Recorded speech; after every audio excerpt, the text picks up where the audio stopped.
My ex-fiancé came into the wedding hall and shouted, "This woman is lying to you." Everyone was looking at me. But when the marriage officiant stood up, I wasn't the one who was shocked. "Ryan Bradley, we've been looking for you for 15 years, he said. And in that moment, everything changed. I need to start this story from the beginning because you need to know all the details to understand how we got to this point. My name is Rebecca Collins, and today was supposed to be the most important day of my life. I was going to marry Michael Anderson, but things happened that you could never imagine. It all started 6 months ago.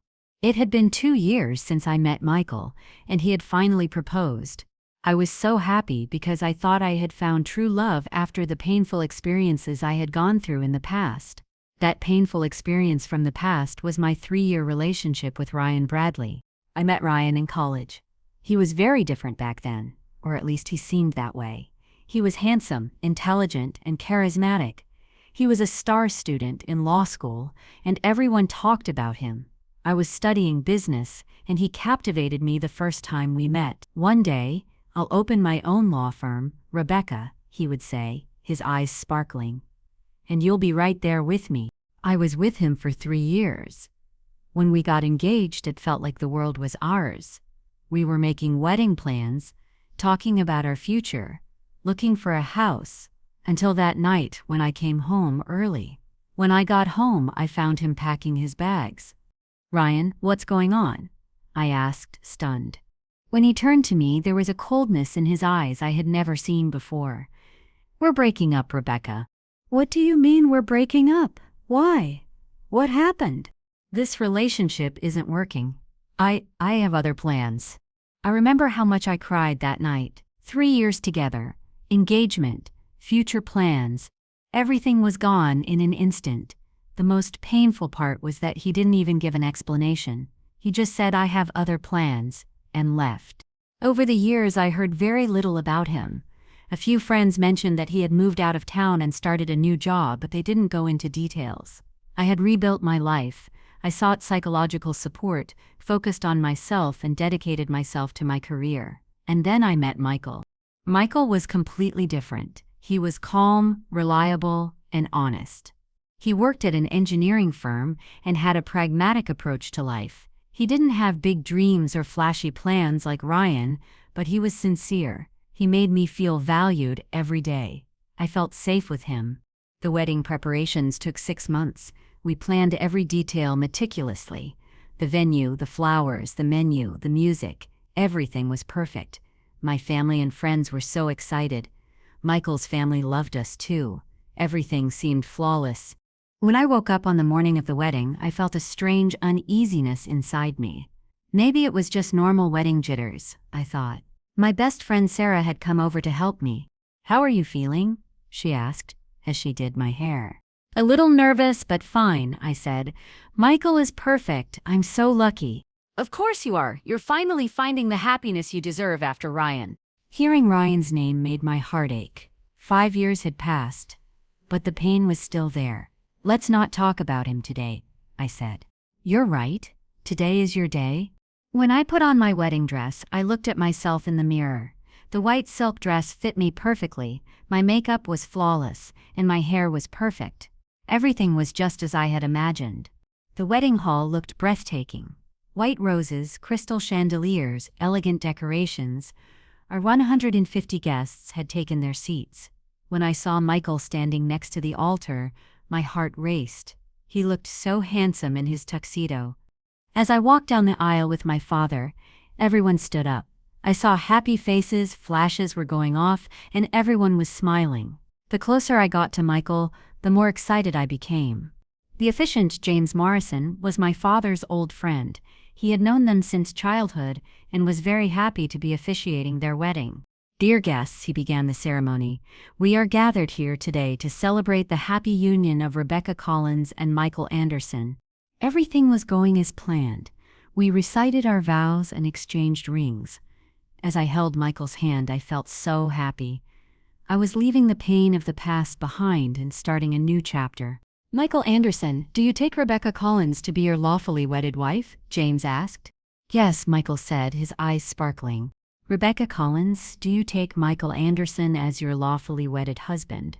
As I was about to speak, the salon door burst open.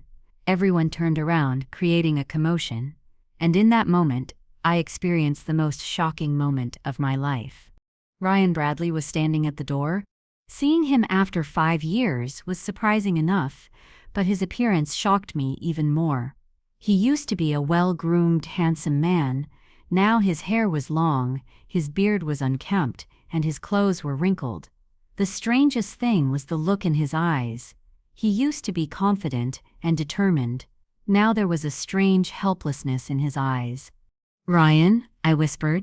The room fell completely silent. Everyone was trying to figure out what was happening. I was frozen in place, holding Michael's hand. Ryan started walking toward the room. "I'm sorry," he said loudly, "but this wedding has to stop." Whispers began among the guests. James, the wedding officiant, looked on in shock. Michael's hand tightened around mine. "Rebecca," Michael whispered. "Who is this?"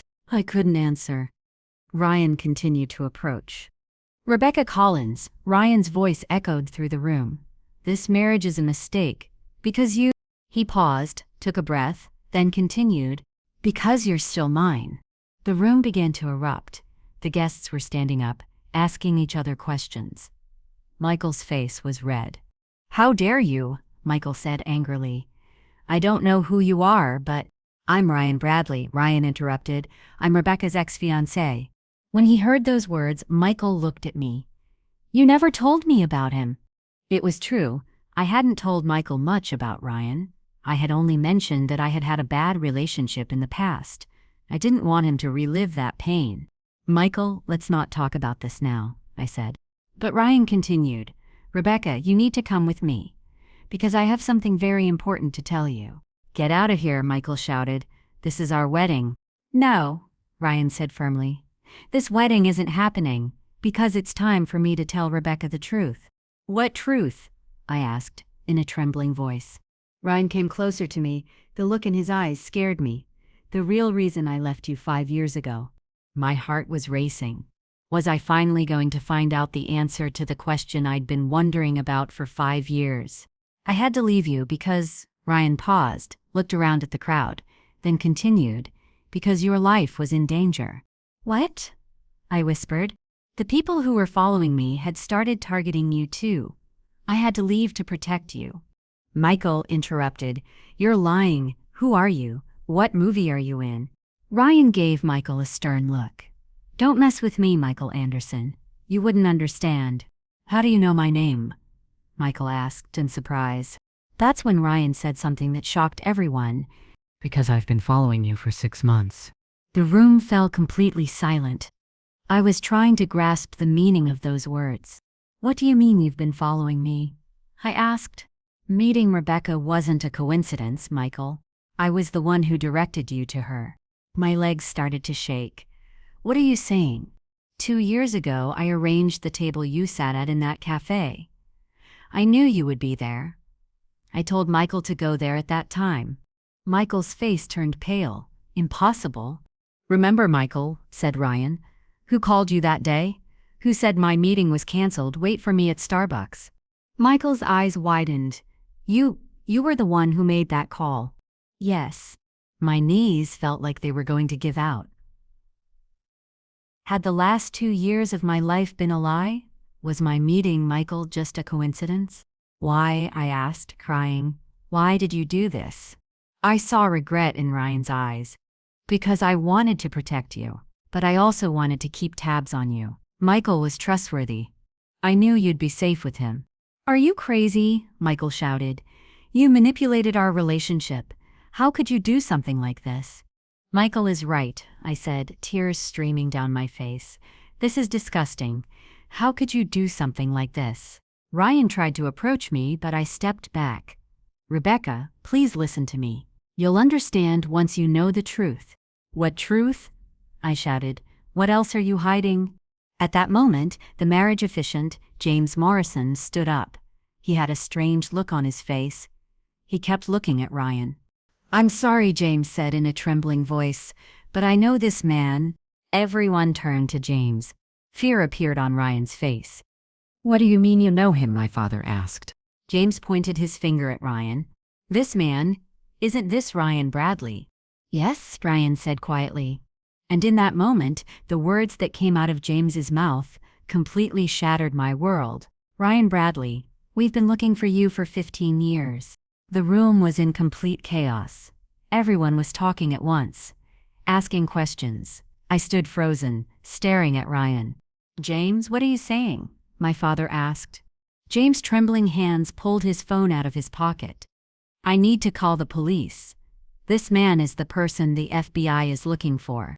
FBI? I shouted. What do you mean the FBI? Ryan suddenly panicked. James, please. Just 5 minutes. No, James said firmly. You're a dangerous criminal.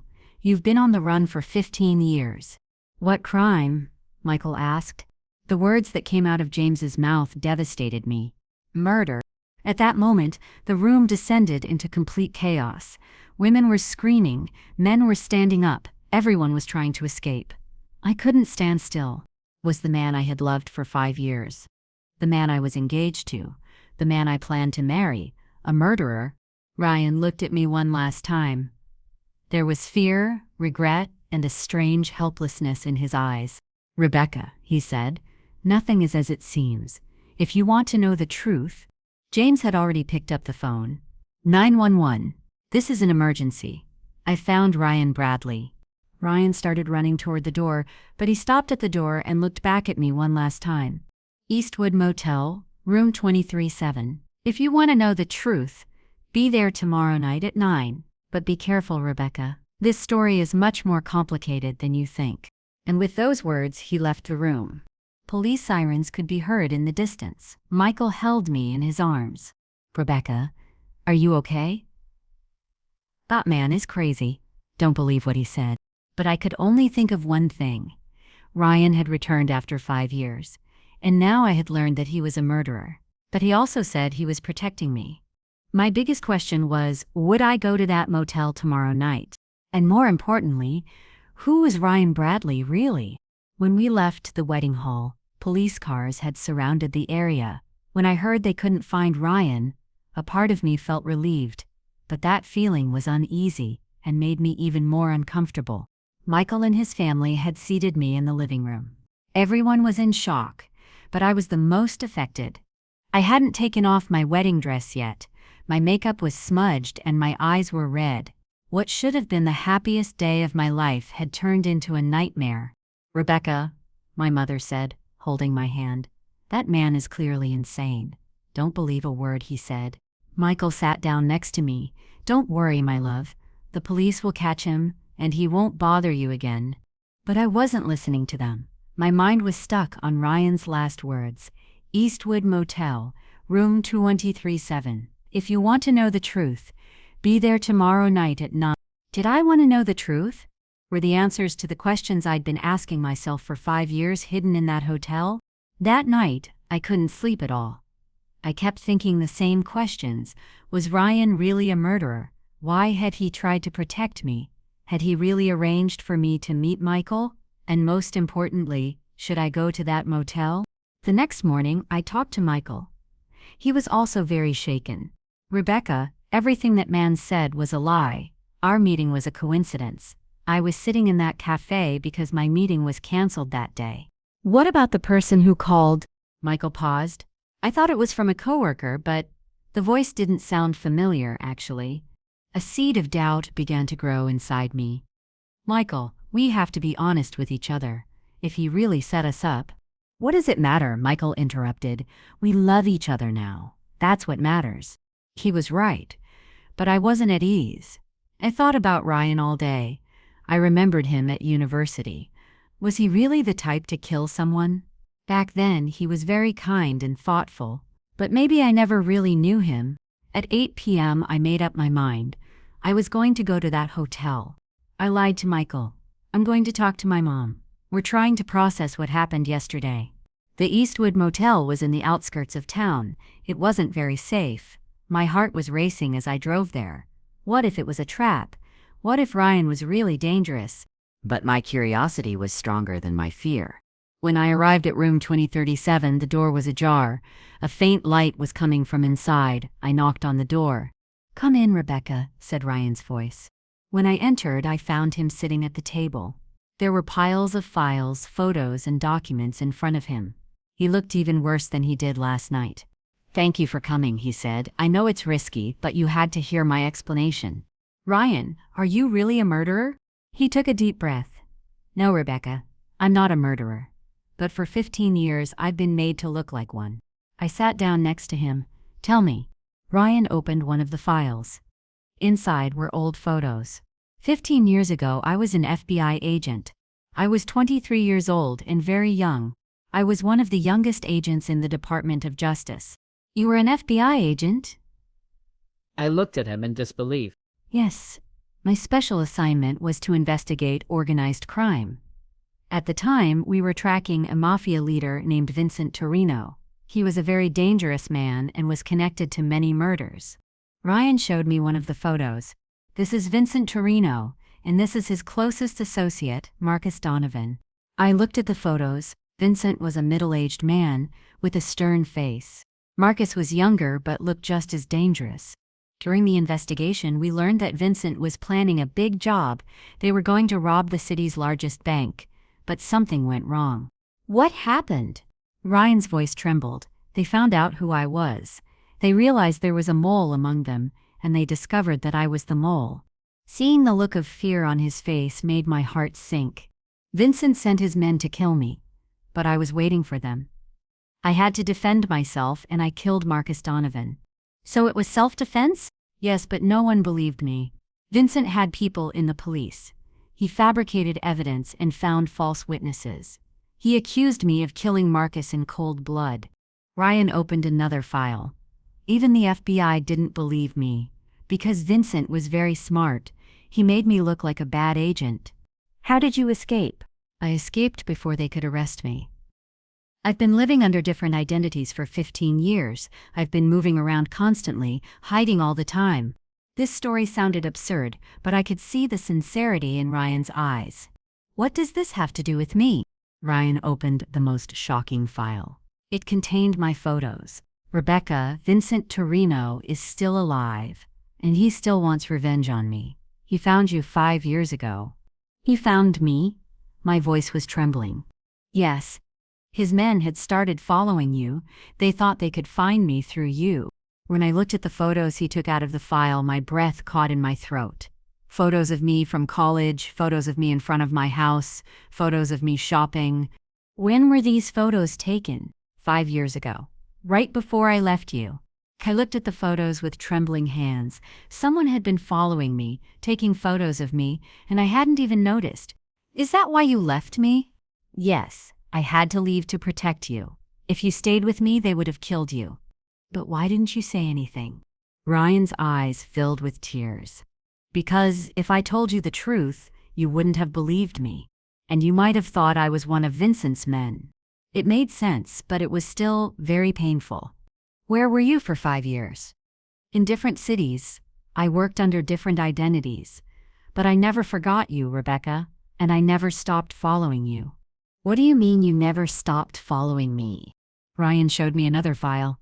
"Vincent's men never stopped following you either. I followed them too, to protect you."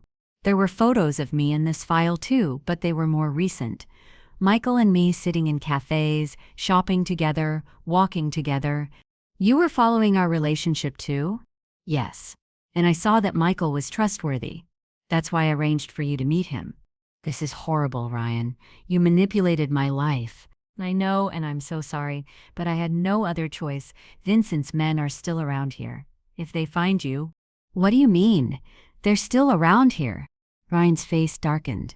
"Rebecca, Vincent Torrino is in this city, and he's no longer just using you to find me."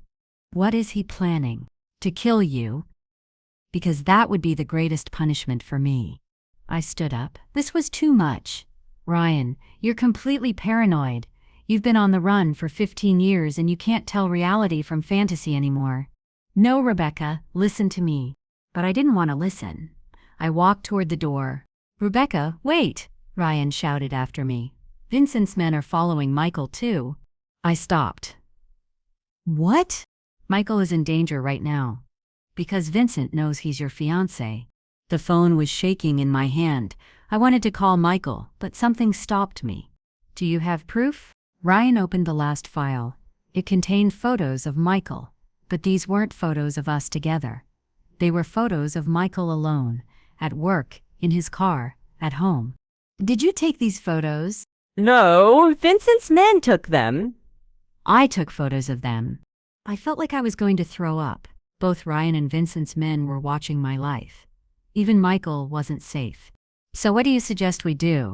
We have to leave this city, right now. Who do you mean by we? You, me, and Michael. If we split up, they'll find all of us. That was impossible. Ryan, you're crazy. Am I supposed to go to Michael and say, "Hi honey, my ex-fiancé is an FBI fugitive and the mafia is after us, let's leave town"? That's exactly what you'll say. Michael will never believe me. He will, because you'll show him proof. There was such determination in Ryan's voice that I was shocked. What proof? Ryan pulled out his phone and opened a video. In the video I could see Michael's office, and I could see a bomb under Michael's desk.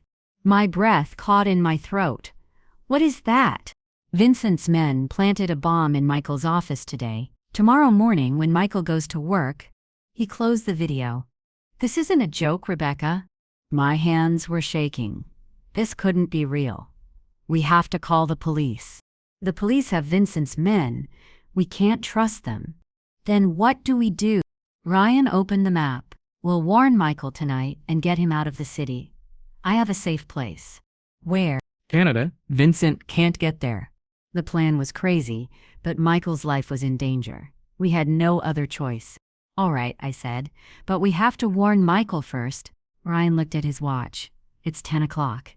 Is Michael home? Yes. Then let's go. As we left the hotel, Ryan was carrying a large bag. What's in it? Our new IDs and some money. New IDs? Me too? Yes, your name is now Sarah Williams. Michael's name will be David Wilson. This was happening very fast, but Michael's life was in danger. When we arrived at Michael's house, the lights were on. We rang the doorbell and waited. But it wasn't Michael who answered the door. The man who opened the door was middle-aged with a stern look on his face. He was the man I had seen in Ryan's photos. Vincent Torrino. "Ah, Ryan Bradley," he said with a smile. "I've been waiting for you." Vincent Torrino's smile scared me. As the things I had heard about him from Ryan flashed through my mind, the coldness in his eyes sent a chill down my spine. "Come inside," Vincent said gently. "We've needed to talk for a long time." Ryan squeezed my hand tightly. "Rebecca, run," he whispered. But Vincent reached into his coat. "Don't try to run. We're just going to talk." We had no choice but to go inside. I felt relieved when I saw Michael in the living room. He was sitting on a chair, but his hands were tied behind his back, and his mouth was taped shut. There was fear in his eyes, but he was alive. "Michael," I shouted, and tried to run to him, but Vincent's men stopped me. "Calm down, Rebecca," Vincent said. "He won't be harmed. That is, if you and Ryan cooperate." Ryan stepped forward. "Vincent, I'm the one you want. Rebecca and Michael have nothing to do with this." Vincent laughed. "Ah, Ryan, I see you're still naive. You've been on the run for 15 years, but you haven't learned a thing." "What do you mean?" Vincent touched the file on the table. "Do you know who Rebecca Collins is, Ryan?" Ryan looked at me in shock. "What are you saying?" "Rebecca Collins, FBI agent Rebecca Collins. She's a federal agent just like you." My world came crashing down. I turned to Ryan, but he was also in shock, staring at me. "Impossible," Ryan said. "Rebecca is a student. She's studying business." Vincent opened another file. FBI ID card, gun permit, special assignment reports, all in Rebecca Collins' name. When I looked at the files, my breath caught in my throat. My own photo was on the FBI ID card, but I had never had that photo taken. "This is fake," I shouted. "I'm not an FBI agent." Vincent smirked. "You really don't remember, Rebecca? Or is it amnesia?" "What the hell is amnesia? I'm Rebecca Collins. I was born in Boston. I studied business." "No," Vincent opened the file in his hand. "You're Sarah Michelle Rodriguez. You're 25 years old and have been working for the FBI for 3 years. This is crazy. You're lying. Then explain this. Vincent showed me the photo. This photo is from your FBI training camp. It was taken 3 years ago. I was really in the photo, but I was wearing an FBI uniform. This was impossible. Who took this photo? Ryan interrupted. Vincent, these are fake documents. You're trying to trick Rebecca. Ryan's right, I said. I've never had any FBI training. Vincent pulled out his phone and opened a video. It was me in the video, but I looked very different. I had short hair, was wearing an FBI uniform, and was receiving weapons training. That's not me, I shouted. Agent Rodriguez, said the instructor in the video. Excellent shot. Best in the class. The person in the video was smiling and saying, "Thank you, sir." When I heard my own voice, I started trembling. It was my voice. But I didn't remember those memories. Vincent closed the video. 3 years ago, you and Ryan were working on the same operation. After killing Marcus Donovan, the two of you escaped. No, I shouted, I don't even know Marcus Donovan. Vincent showed another photo. In this photo, Ryan and I were standing together in an FBI office. Agent Rodriguez and Agent Bradley, they were our youngest agents and our most dangerous. Ryan looked at me. Rebecca, is this true? Are you really an FBI agent? I don't know, I cried. I don't remember any of this. Vincent smiled. Of course you don't remember. Because your memory was erased. What do you mean my memory was erased? 3 years ago, after you killed Marcus Donovan, you suffered trauma. The FBI sent you to a special clinic. There your memory was erased, and you were given a new identity. This sounded absurd, but how could I explain the videos and photos? Why would the FBI do something like that? Because you were a valuable asset. But you saw too much during the operation. The FBI erased your memory to protect you and sent you away with a new identity. Ryan interrupted. Vincent is lying, Rebecca. The FBI doesn't do things like that. They don't. Vincent showed another document. The MK Ultra Project, memory erasure experiments. The FBI has been doing this since the 60s. The document indeed had the FBI logo and read, Project Mindwipe. Rebecca Collins' identity was also created by the FBI, Vincent continued. All the documents saying you were born in Boston are fake. Most of your memories about your family were implanted. My family is real, I shouted. Really? When was the last time you spoke to your parents? Wait, this was strange. I had photos of my family, but I hadn't spoken to them in ages. I couldn't even remember their phone numbers. This is crazy, said Ryan. Rebecca's family is real. I've seen them. Did you see them, Ryan? Or do you remember Rebecca telling you about her family? Ryan paused. He really didn't know any of my family. Vincent continued. You're Sarah Michelle Rodriguez. Your parents live in Los Angeles. Your sister is Maria and your brother is Carlos. Hearing those names gave me a strange sense of familiarity. But was that possible? Prove it, I said. Vincent took out his phone and dialed a number. Agent Rodriguez's parents. They want to talk to you. He handed me the phone. A woman's voice came through. Sarah? Is that you, my daughter? We've been trying to find you for 3 years. The voice sounded familiar, but I wasn't sure. I'm Rebecca. No, my daughter, you're Sarah. You're my daughter, Sarah. The FBI hid you from us, but we never forgot you. I handed the phone back to Vincent. My hands were shaking. This can't be, I whispered. Vincent closed the file. That's why Ryan left you. Because you were an FBI agent too, and he had to protect both of you. I looked at Ryan. Is this true? Did you know I was an FBI agent? I saw hesitation on Ryan's face. I noticed some things were strange, but... Like what? You were really good at martial arts. Gunshots didn't scare you. And sometimes you used FBI terms in your dreams. Could this be true? Was I really an FBI agent? Vincent stood up. Now you know the truth. Agent Rodriguez and Agent Bradley. You've been on the run for 15 years. What do you want now? Ryan asked. It's simple. You'll explain why you killed Marcus Donovan. It was self-defense, Ryan said. No, it wasn't. Vincent's voice was filled with anger. Marcus was my son. Ryan and I were shocked. Was Marcus Vincent's son? Yes, Marcus Donovan was my son, and you killed him cold-bloodedly. No, said Ryan, he was trying to kill us. Liar! Vincent slammed his fist on the table. Marcus was unarmed. The FBI reports are fake. Vincent opened another video. In this video, Ryan and I were standing in a warehouse. Marcus Donovan was there too, but he had his hands up. Please, Marcus said in the video. I don't have a gun, I just want to talk. Ryan in the video pulled out his gun. Tell me where Vincent is. I don't know, Marcus said. At that moment, I also pulled out my gun in the video. You're lying. I really don't know. And then Ryan in the video fired. Marcus fell to the ground. The video ended. Did you see that? Vincent said. My son was unarmed. He just wanted to talk. But you killed him. I started crying. Did I? Did I kill someone? Ryan was in shock too. This video must be fake. Fake? Vincent opened another video. This time, it showed me checking Marcus's body. Dead, I said in the video. Target eliminated. Hearing my own voice made me want to vomit.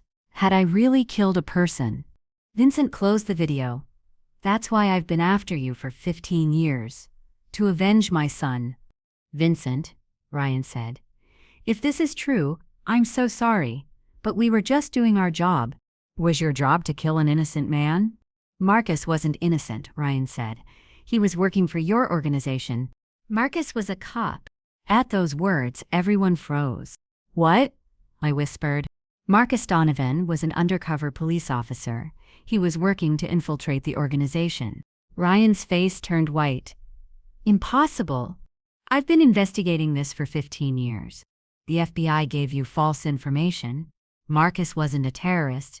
He was an undercover agent. Vincent opened the last file. Inside were Marcus's police ID card and classified mission documents. My son was working to bring down the mafia, but the FBI targeted him. And you killed him. This information was too much to bear. Had we killed an innocent police officer? Vincent, I said, crying. If Marcus was really innocent, I'm so sorry. But we didn't know. You didn't know because the FBI lied to you, and now those FBI agents are living comfortably. But my son is dead. Vincent pulled out his gun. I've been waiting for this moment for 15 years. Ryan stepped forward. Vincent, if you kill us, nothing will change. Marcus won't come back, but at least justice will be served. At that moment, the door rang. Vincent stopped. Who could that be? He asked one of his men. The man went to the door and looked outside. Police. Vincent cursed. How did they find us? I looked at Ryan. He was also surprised. The door rang again, and a voice was heard. FBI. Open the door. Vincent's face turned red. Did you call the police? No, said Ryan. There were no police here before we arrived. At that moment, the glass broke, and smoke bombs were thrown inside. The room filled with smoke. Federal agents, get down on the ground. Chaos erupted. Vincent's men started firing. The FBI agents returned fire. Ryan grabbed my hand. Rebecca, we have to get out of here. But I was thinking about Michael. We can't leave Michael. Through the smoke, I saw Michael. He was still tied up, but moving. Michael, I shouted. At that moment, an agent came over to us. Agent Rodriguez, Agent Bradley, we're here to rescue you. This agent recognized me, so I really was an FBI agent. Who called you? Ryan asked. Agent Rodriguez's tracking device. It had been off for 3 years, but it activated tonight. A tracking device? Did I have a tracking device on my body? The agent continued. Agent Rodriguez, we know the operation has been compromised. Project Mindwipe has been canceled. It's time for you to remember your true identity. The agent pulled a syringe from his pocket. This serum will restore your memory. No, I screamed. Don't give me the syringe. But the agent injected it into my arm. A few seconds later, a severe pain began in my head. And then, my memories started coming back. Sarah Michelle Rodriguez, FBI agent from Los Angeles. The Marcus Donovan operation. The memory erasure clinic. Everything was coming back. God, I whispered. I really was an FBI agent. Ryan looked at me. Do you remember? Yes, I remember everything, and the truth about Marcus Donovan. Vincent shouted through the smoke, Agent Rodriguez, you killed my son. But I remembered everything now.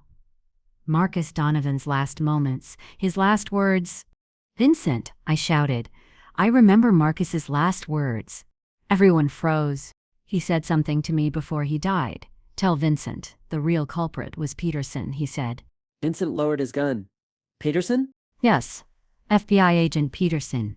He gave Marcus false information. He wanted the operation to fail. I turned to Ryan. Ryan, do you remember Peterson? Agent David Peterson. He was our operation leader. Vincent approached. Where is Peterson? I don't know, I said, but he's the real killer. At that moment, Vincent's phone rang. When he answered, the person on the other end said, Vincent, this is Agent Peterson. I've been waiting for 15 years. When Vincent heard Agent Peterson's voice, his expression completely changed. 15 years of anger gave way to shock. Peterson, Vincent said into the phone. Are you alive? Of course I'm alive, Vincent. I've been waiting for this moment for 15 years. Where are you? I'm very close. Actually, I'm right in front of you. Vincent looked around but couldn't see Peterson. At that moment, one of the FBI agents took off his mask. Agent David Peterson was standing right in front of us. Hello, Vincent, Peterson said with a smile. It's been a long time. Ryan and I were in shock. Was Peterson leading the FBI raid? Peterson, Ryan began. Me, Ryan, you're wondering where I've been for the past 15 years. Peterson drew his gun. I was getting promoted in the FBI, of course. Vincent approached him angrily. You had my son killed. Yes, Vincent, I had Marcus killed. But it didn't go as planned. What do you mean, it didn't go as planned? Peterson looked at the files on the table. My original plan was this. I would have Ryan and Sarah kill Marcus, then wait for you to kill them. That way I would have gotten rid of both Marcus and you. Why did you want to get rid of Marcus? I asked. Because Marcus knew too much. Peterson smiled. It's related to my real job. What real job? Peterson took a document out of his pocket. For 15 years, I've been building a network inside the FBI. The mafia, cartels, organized crime syndicates. I have people in the FBI. Vincent's eyes widened. Are you taking down the FBI? I'm not taking it down, Vincent. I'm controlling it. And Marcus was about to expose the system.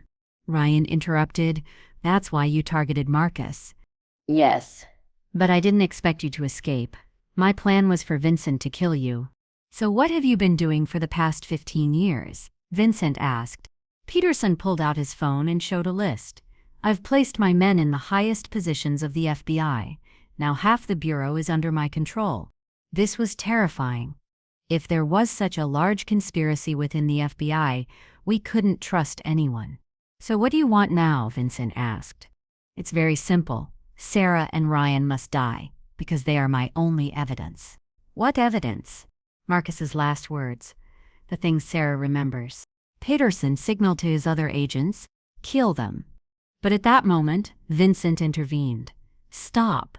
What?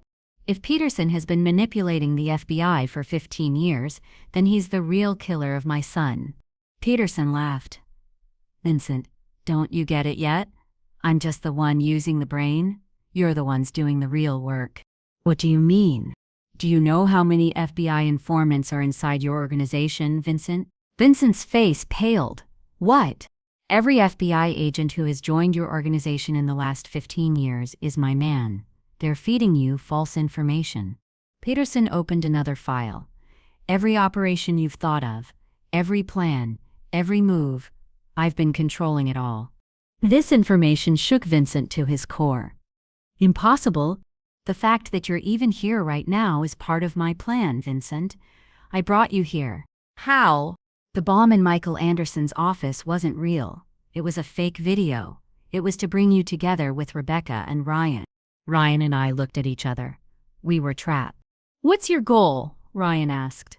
To kill all of you here and clean up my business at the FBI with my own men. Peterson looked at his watch. This building will be blown up in 10 minutes. I'll write the story of the heroes who died in a terrorist attack. Are you crazy? I shouted. There are innocent people here. Innocent people? Peterson looked around. Vincent is a mafia boss. You're FBI fugitives. And Michael, oh, I'm sorry about Michael. We looked at Michael. He was still tied up, but there was fear in his eyes. What did Michael do? Ryan asked. He didn't do anything wrong. He was in the wrong place at the wrong time. Was this man really crazy? How could he plan to kill innocent people so easily? Peterson, Vincent said, I've been chasing the wrong man for 15 years. Yes, Vincent. And isn't that ironic? Vincent pointed his gun at Peterson. Then the real reckoning is with you. Vincent, no. Peterson raised his hands. Killing me won't solve anything. I'm the only one who can stop the system at the FBI. How? The names of my men, their photos, the evidence. It's all stored in a secure location. If I die, that information will never see the light of day. Vincent paused. Peterson was right. So what's your proposal? Let's work together, Vincent. You and me. We can control the FBI completely. And Sarah and Ryan? They'll die. They're the only evidence. At that moment, I had an idea. My memory had returned, and I remembered everything Marcus had told me. Peterson, I said, Marcus told me something else before he died. What? He made a secret recording. He recorded your conversation with him. Peterson's face changed. Impossible. Marcus recorded your phone call. You told him I prepared fake evidence to kill Sarah and Ryan. It was a lie. But Peterson's reaction made me think it could be true. Where is that recording? Peterson asked. Marcus gave it to Vincent. Vincent was surprised but played along. Yes, I have the recording. Peterson panicked. Where? In a safe place. Vincent, if that recording comes out, we're both finished. No, Peterson. Only you will be finished. At that moment, Ryan interrupted. Actually, I have the recording. Everyone turned to Ryan. What? Peterson asked. Marcus gave me a USB drive before he died. It has your phone records on it. This was also a lie, but Peterson believed him. Ryan, give me that USB drive. No. Peterson pointed his gun at Ryan. I said, give it to me. At that moment, one of the FBI agents called out to Peterson, Sir, you have 5 minutes left. Peterson's plan was real. He had said the building would be blown up. Vincent, I said, if Peterson lives, the FBI system will continue. More innocent people will die. Vincent understood. Peterson, you're the real killer of my son. Vincent, be reasonable. But Vincent had made up his mind. He shot Peterson. Peterson was wounded but not dead. Vincent, do you realize what you've done? Yes, I'm bringing justice. At that moment, the bomb next to Michael started beeping. 4 minutes, Ryan shouted. We had to save Michael. I ran to him and untied his ropes. Rebecca? Michael said in shock. You're an FBI agent? Long story, we have to get out of here. Peterson was groaning on the ground. You can't win. The system is too big. Maybe, I said, but at least you'll get what you deserve. Ryan had a USB drive in his hand. Peterson, this USB is real. Marcus really recorded you. Peterson's eyes widened. Impossible. I've been waiting for this USB for 15 years. It contains all your crimes. Vincent stood up. Sarah, what's on that USB? Peterson's deals with the mafia, the fake operations, the plan to kill Marcus, everything. 3 minutes, Michael shouted. We had to escape. But Peterson was still alive, and we had to stop the FBI system. Vincent, I said, we have to give this USB to the FBI's clean agents.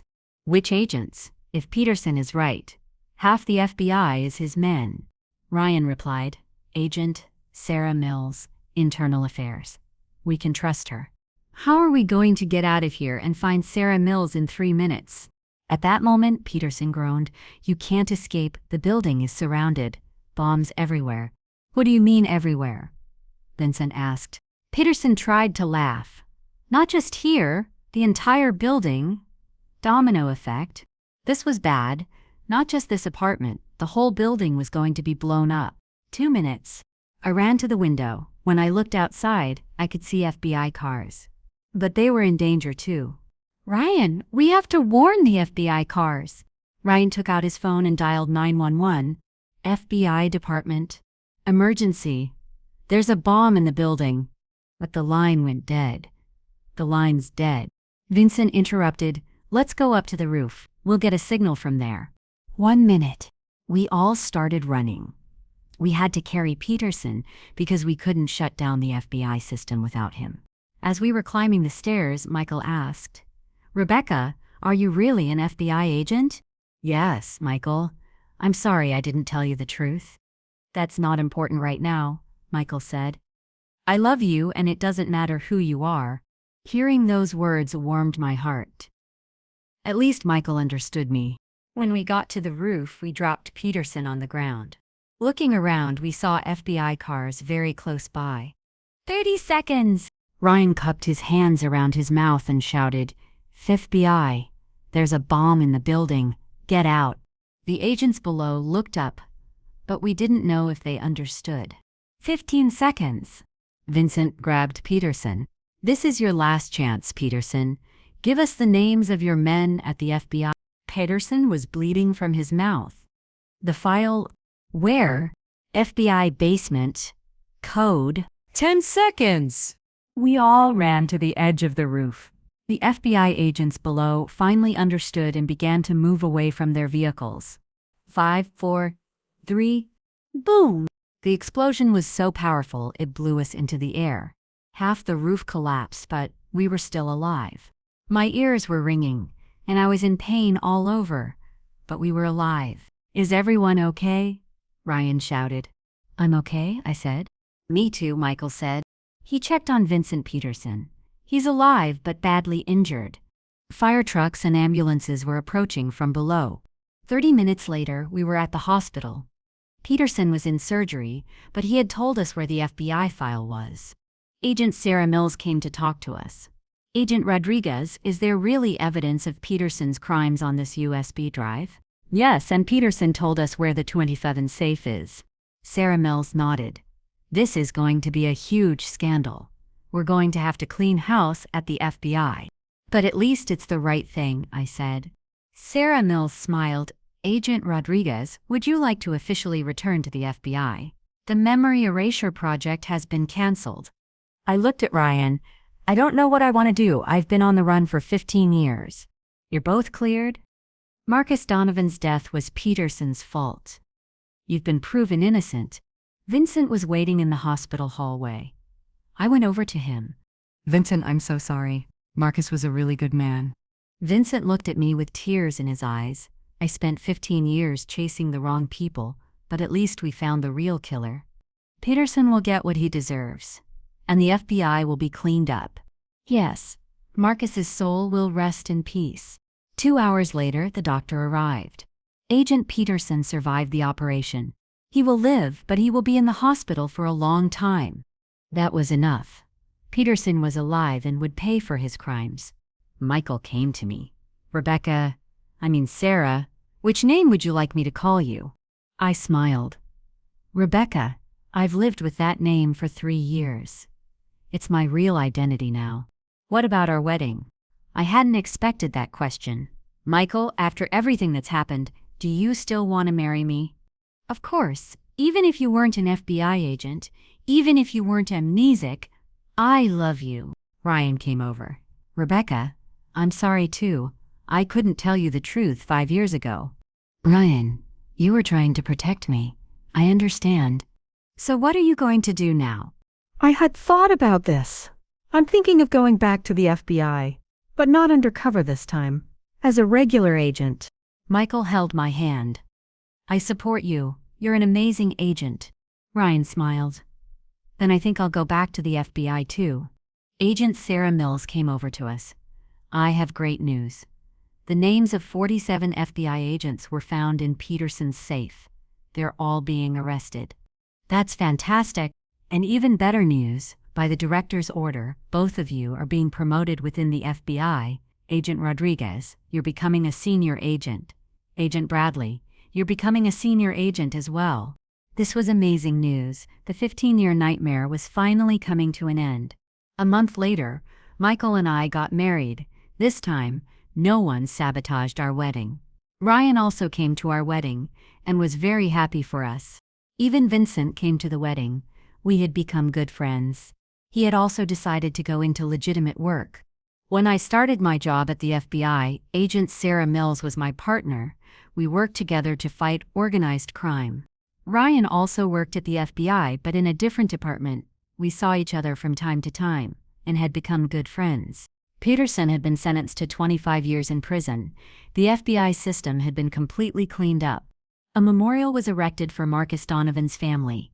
He was truly a hero, and his name had been cleared. 6 months later, Michael and I went on our honeymoon in Hawaii.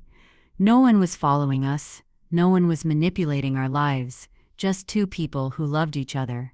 While sitting on the beach, Michael asked, "Is there anything you regret?" "No," I said. "Everything happened as it was supposed to. The past was painful, but it brought us here." "How do you feel about Ryan?" "Ryan is part of my past, and now he's a good friend. But you're my future." Michael kissed me. "I love you, Rebecca Collins." "I love you too, Michael Anderson." And so, the nightmare that began on our wedding day ended in the most beautiful way. Sometimes life hits you where you least expect it, but if you're strong, you can get through anything. Being an FBI agent was no longer a secret. Protecting people and upholding justice was my true mission. And most importantly, I had found true love. The life Michael and I built together was completely real. Ryan's words on his wedding day were true. Not everything is as it seems, but sometimes that's what makes life more beautiful.